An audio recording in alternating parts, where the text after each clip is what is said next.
Let's talk about what you want to do. When you say education is your perhaps highest priority, virtually every candidate, of course, for any office, particularly for governor, says that.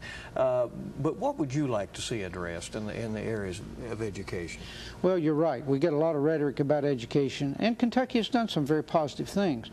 But there are many tough issues, and we in the last 15 years, have made a lot of progress, but so have other states and countries that we compete with. Early childhood, to me, is the most important.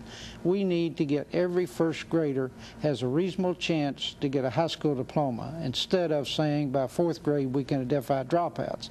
That will require individual attention, preschool, even preschool for children in bad environments with learning disabilities. Those kind of people, we need to be helping them. And if a child has a sight problem, then we need to correct that to where they can learn. So that's an important step. That does not bring quick results. It takes 15 to 20 years to see those children come out.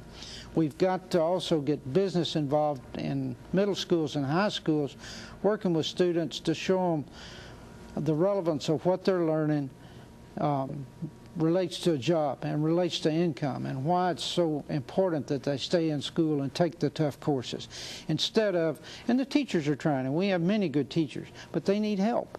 And we need to support the principals and the administration and the teachers from the business community. And that requires a business stepping up to the plate, too. So you would be talking about, in some way, you would bring business people right into the classroom? Absolutely. I'd be right in their face, and it may not be the principal of the firm, but get your key management people working with students who we would lose through dropouts that get bored or whatever reason they leave school, encouraging them. How do you, I was going to say, though, how do you do that, though, other than just to encourage businesses to do that? I mean, would you see legislation that might in some way give some incentives to businesses that do that, or how would you see codifying what you think would be a good idea? I would love to say they would do it without having to be financially encouraged, and we can't give away everything in tax breaks, but at the same time there may be some incentives that we can give for students, at least those who we see would have dropped out. If we can give a business incentive, some way to hire those, then we save the state money in prisons and other things, but at the same time have more employable people. Some say that Kentucky doesn't pay its teachers enough. We're not up to the level of some of the surrounding states. The governor wants to increase pay for math and science teachers in particular. Do you agree with that and his priorities? I think he's right on there. We need to, any of the supply and demand works in private industry. If we have foreign language is another issue, along with math and science, where we cannot recruit good teachers. I think it's important that we put an incentive out there that would encourage the students when they go to college to go into those areas to teach. And it can't be a 1 or 2 year deal. It has to be long term, that they see the incentive and are willing to work for it.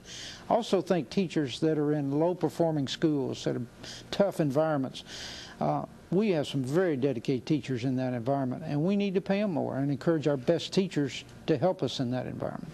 Higher education. The state auditor has just said that Kentucky was just getting more young folks to go to college. We have a goal of having more college graduates by 2020 in this state, and that now those numbers are being dragged down by higher tuition.